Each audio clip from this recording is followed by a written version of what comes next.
গাজওয়ারি দেখাবেন না, গাজওয়ারি দেখাবেন না, গাজওয়ারি দেখাবেন না। আপনি আবার অবান্তর কথা যাচ্ছেন, আপনি আবার অবান্তর কথা যাচ্ছেন। আমি তো আপনার এখানে কোনো প্রমাণিত হয়নি তাই ধর্ষণ করেছে, আপনি এই কথা বলছেন কেন? অভিযোগের এরকম ভাবে বক্তব্য রাখবেন না, এইভাবে কথা বলবেন না স্যার, আপনি এইভাবে কথা বলবেন না। হয়েছে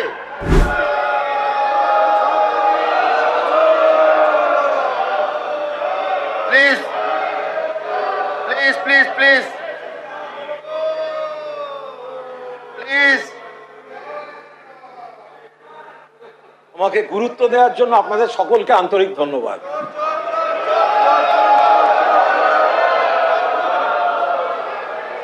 বাবু বিষয়ের বাইরে যাবেন না, যে আলোচনা হচ্ছে সেটা থাকুন। আপনি স্যার ওদিকটা দেখুন। মাননীয় speaker sir,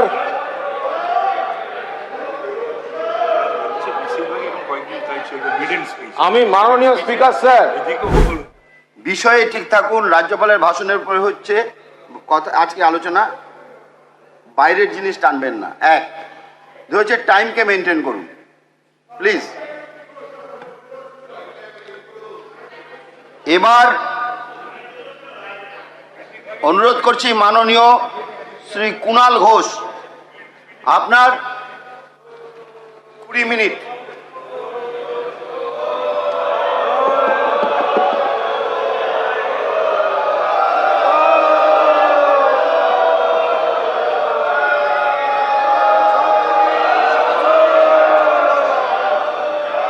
please please please please please. আমাকে গুরুত্ব দেওয়ার জন্য আপনাদের সকলকে আন্তরিক ধন্যবাদ।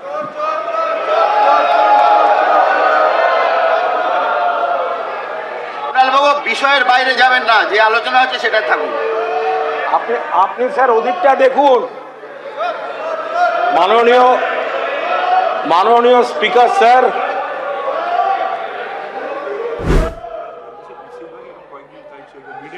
আমি মাননীয় স্পিকার স্যার, মাননীয় স্পিকার স্যার একটু এদিকে। আমি অন্য বিষয়ে তুলতে চাই না, কিন্তু ওনারা যে আমায় গুরুত্ব দিচ্ছেন, আমাকে তো তাহলে নারদার ভিডিও ফুটেজের নামের তালিকাটা বলতে হয়। তাহলে বলবেন তো, বলবেন তো, আপনাদের পার্টি অফিস থেকে দেখিয়েছিল, বলবেন তো।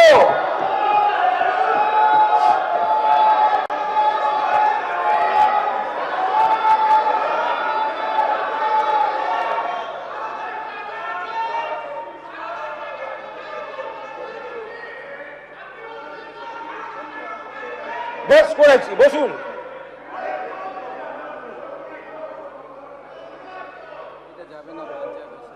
নারদার বিষয়ে উনি উল্লেখ করেছেন, এটা বাইরে চলে যাবে, এটা যুক্ত হবে না। আমি কোনো নাম উল্লেখ করিনি স্যার, আমি কোনো নাম উল্লেখ করিনি।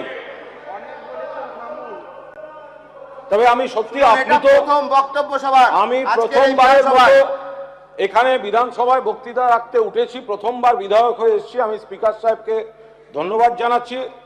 আমি মাননীয় মুখ্যমন্ত্রী এবং পরিষদীয় মন্ত্রী তাদেরও ধন্যবাদ জানাচ্ছি এই বলার সুযোগ দেওয়ার জন্য। এবং আমি খুবই অভিভূত যে নামের একটা ব্র্যান্ড ভ্যালু আছে। বন্ধুরা ভালো বলবেন, শত্রুরা খারাপ করবেন, বাট ইউ কান্ট ইগনোর, নামটা মনে রাখবেন, কুণাল কুমার ঘোষ। রাজ্যপালের ভাষণ, আরে ওয়াশিং মেশিনে কে কে গেল নামগুলো ভাবুন। পুরনোরা অকারণে কেন পাপ ঘাড়ে নিচ্ছেন? শুনুন, মাননীয় সদস্য কুণাল ঘোষ ওয়াশিং মেশিনের শব্দ উচ্চারণ করেছেন, এটা কার্যবিবরণীতে যাবে না। প্লিজ এরকম শব্দ ব্যবহার করবেন না।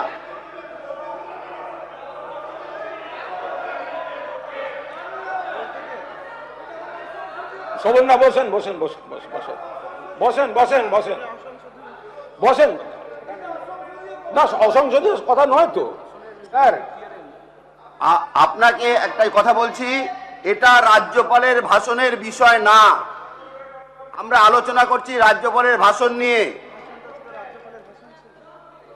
তো যাই হোক, প্লিজ সেই বিষয়টা নজর দেবেন। মহামান্য রাজ্যপালের যে ভাষণ, আছেন, তাতে একটা স্পষ্ট কথা বলি, একটি নতুন সরকার তারা ক্ষমতায় এসেছেন এবং সবেমাত্র ক্ষমতায় এসেছেন। আমি এবং আমরা বিরোধিতা করার জন্য কোনো বিরোধিতা করব না। এতদিন বাদে একটি সরকার এসছেন, তাদের অধিকার রয়েছে কিছুদিন সময় পাওয়ার। আমরা নিশ্চয়ই মানুষের ভোটে জিতে এসেছি। গঠনমূলক বিরোধিতা 100 বার করব, আপনাদের সঙ্গে ঝগড়া হবে, সব হবে, কিন্তু সরকার কিছু করতে গেলেই সেটা খারাপ। বিরোধিতার জন্য বিরোধিতা করা, সেই বিরোধিতা কিন্তু আমরা করব না। 2, না স্বাভাবিক, আমরা যখন ভোটের আগে আমরা লড়াই করেছি, এবার ভোটে আপনারা জিতেছেন, ভোট নিয়ে আমাদের কিছু অভিযোগ আছে, কিন্তু আপনারা জিতেছেন, আমাদেরও কিছু ভুল ভ্রান্তি ছিল।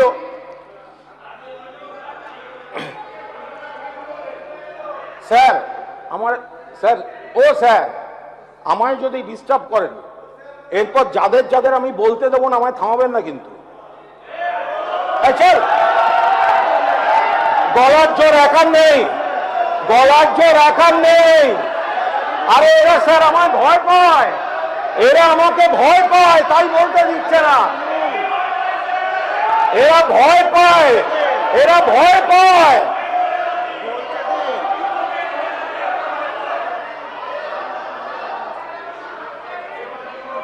আসলে আসলে আসলে স্পিকার সাহেব ব্যবস্থা করে রেখেছেন যে আসল বিরোধী বেঞ্চ থেকে কথা হলে কথা হবে না, আর ওনার অনৈতিকভাবে মেরুদণ্ডহীন বিরোধী দলনেতাকে বলতে দিলে তখন সেটা বলতে দেয়া হবে। এইটা উনি ব্যবস্থা করে রেখেছেন।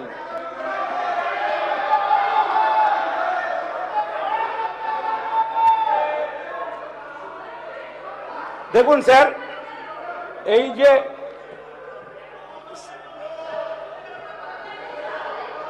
স্যার এটা হচ্ছে রাজ্যপালের যে ভাষণ, তাতে কয়েকটি বিষয় রয়েছে স্যার। ও অশোক দিন্দা, আপনি তো মেসের দিন মাঠে ছিলেন ফ্যামিলিকে নিয়ে, তা একটু থাকুন না, একটু চুপ থাকুন না। আরে আপনার বাড়ি তাহলে সিআইডি যাচ্ছে না কেন? সিআইডি যাচ্ছেন না কেন আপনার বাড়িতে? স্যার ছবিটা কাটছিল,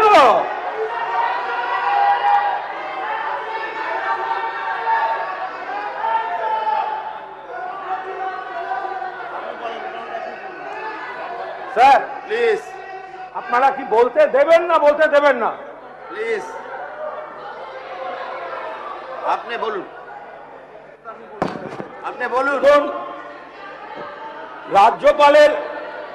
রাজ্যপালের ভাষণে স্যার এখানে লেখা আছে মহিলা নিগ্রহে 0 টলারেন্স। স্যার তো বালুরঘাটে যে ধর্ষণের মামলা ঋতব্রত, স্যার মহিলার ভিডিও রয়েছে স্যার। আরে দাঁড়াও না স্যার, এখন এই হাউসে যে প্রায় 270 জন বিজেপির বিধায়ক রয়েছেন, প্রায় 270 জন, তার পাশে যা দেখতে পাচ্ছি যে বিধায়ক রয়েছেন বিজেপি বা বিজেপি স্পন্সর্ড বিধায়ক রয়েছেন। আরে দাদা, আমাদের শুনতে হয়েছে, আমরা মাত্র 5 জন। আরে পাণ্ডবরাও 5 ছিল, কৌরব কুল কিন্তু 100 থেকেও বাঁচেনি।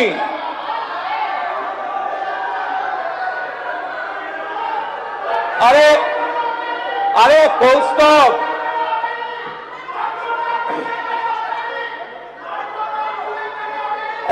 কৌস্তব, তোমরা আমায় ভয় পাও আমি জানি। আরে বলতে দেবে না স্যার, এটা কি হবে?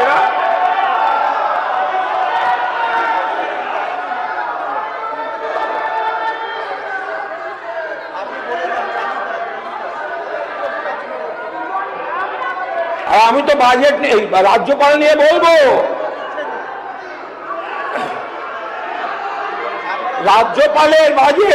রাজ্যপালের ভাষণ তাতে স্যার কয়েকটা যা বিষয় রয়েছে সেই বিষয়গুলি স্যার আমরা খানিকটা তো দিয়েওছি সংশোধনী, আবার কয়েকটা জায়গায় স্যার বলার আছে। এই যে 24 নম্বর প্যারা, যে বহু এখান থেকে বহু লোক অন্য রাজ্যে চলে যাচ্ছে, বহু বছর ধরেই যাচ্ছে, আবার অন্য অনেক রাজ্যের লোক যে বাংলায় এসে এত কাজ করছে জীবন জীবিকা, তো সেগুলো তো রাজ্যপাল স্যার স্বীকার করছেন না। এটা কি করে হবে স্যার? তো এগুলো তো বলতে হবে যে অন্য রাজ্যের এত লোক এখানে আসছেন।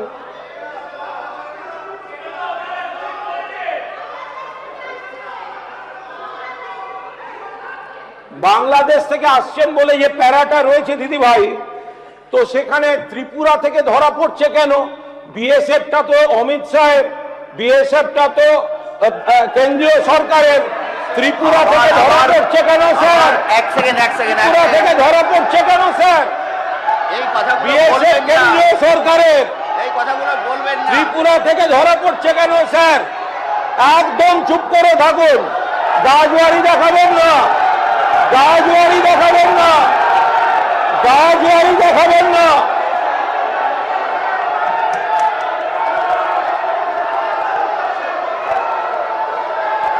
ত্রিপুরায় কাদের ছিল স্যার?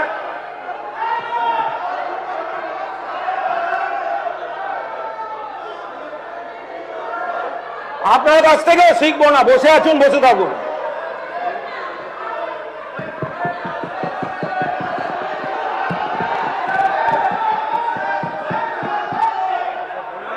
হ্যাঁ, মাইক দেবে তো। মাননীয় অধ্যক্ষ মহোদয়, আমার একটা বিষয় আছে। কুণাল বাবু 1 মিনিট, কুণাল বাবু 1 মিনিট। আমার আপনার কাছে একটু 1 মিনিট। প্রথমত বিধানসভার যে প্রথাগত বিধানসভার প্রথাগত প্রক্রিয়ায় আমরা দেখেছি আজকে বিধানসভায় বেশিরভাগ বক্তা তাদের প্রথম মেইডেন স্পিচ রাখছে। ফলে আমার সবার কাছে এটা অনুরোধ, রাজ্যপালের ভাষণের মধ্যে থেকে তারা বক্তব্য রাখুন এবং মেইডেন স্পিচের মধ্যে আমরা চাই পারস্পরিক যে সৌজন্যতা সেটা বজায় রেখে আমরা বলি।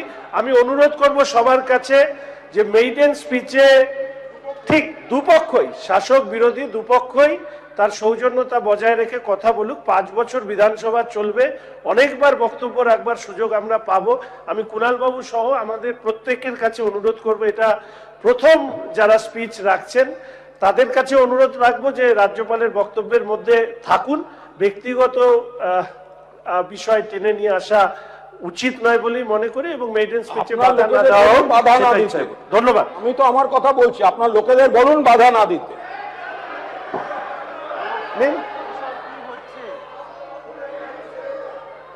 আচ্ছা, যে কথা বলা সেটা হচ্ছে রাজ্যপালের ভাষণে অনেকগুলি বিষয় আছে স্যার, কিন্তু বিষয় বলুন। অনেকগুলি বিষয় আছে, বিষয় টানবেন না, বিষয়টাই তো বলছি। বলুন।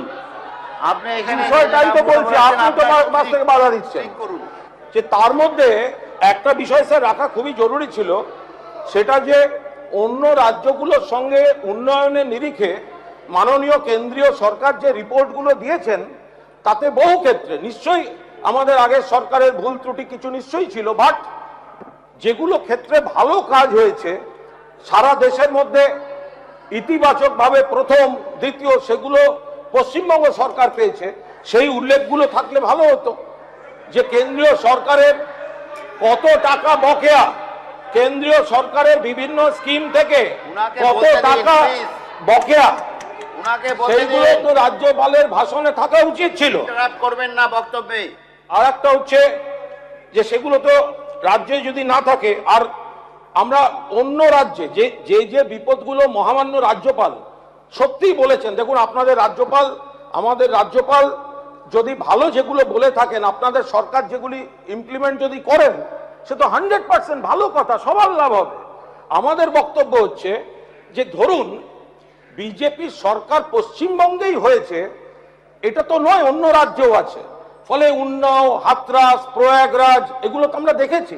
ফলে একটা রূপরেখা চাই যে অন্য রাজ্যের যে পাপগুলো সেগুলো আপনারা এখানে ঢুকতে দেবেন না, এই সরকার যে ঢুকতে দেবে না তার গ্যারান্টি আর তার রূপরেখাটা কোথায়? যে আমাদের সোনার মেয়েরা কুস্তিগির তারা দিল্লির রাস্তায় বসে আছে কারণ বিজেপির এমপি তাকে শ্লীলতাহানি করেছে আর তাকে পুলিশ দিয়ে তাদের তুলে দেওয়া হচ্ছে। আবার আপনি আবার অবান্তর কথা যাচ্ছেন, আপনি আবার অবান্তর কথা যাচ্ছেন। স্যার আমি তো আপনার এখানে কোনো প্রমাণিত হয়নি তাই ধর্ষণ করেছে, আপনি এই কথা বলছেন কেন? অভিযোগের কথা বলা যাবে না, এরকম ভাবে বক্তব্য রাখবেন না, এইভাবে কথা বলবেন না স্যার, আপনি এইভাবে কথা বলবেন না, হয়েছে আপনি এইভাবে কথা বলতে পারেন না, এটা ঢুকবে না, এইভাবে কথা স্যার এটা কি হচ্ছে স্যার? আপনিও ফার্স্ট টাইমার, আপনি এইভাবে কথা বলবেন না। আপনি জানেন না।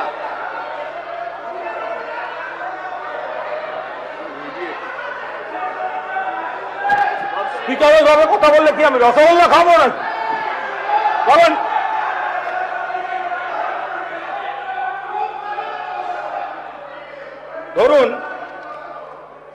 ধরুন স্যার,